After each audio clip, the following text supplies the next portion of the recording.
To the town of our Frio rode a stranger one fine day.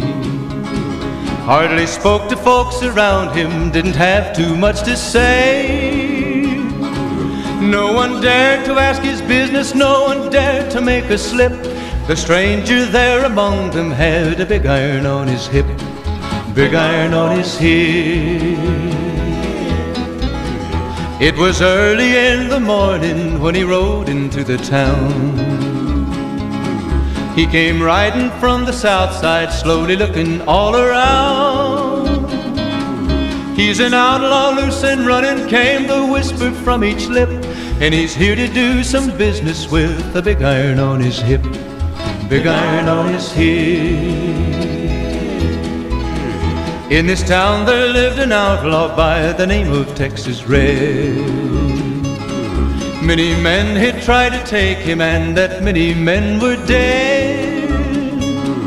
He was vicious and a killer, though a youth of 24, and the notches on his pistol numbered 1 in 19 more, 1 in 19 more.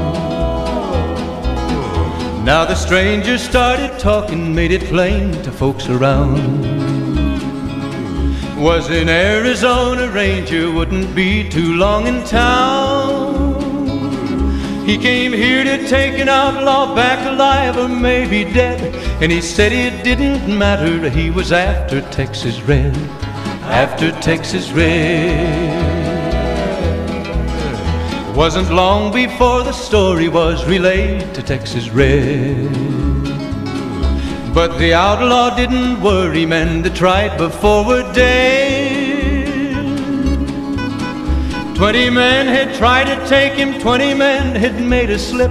21 would be the Ranger with the big iron on his hip, big iron on his hip. The morning passed so quickly, it was time for them to meet.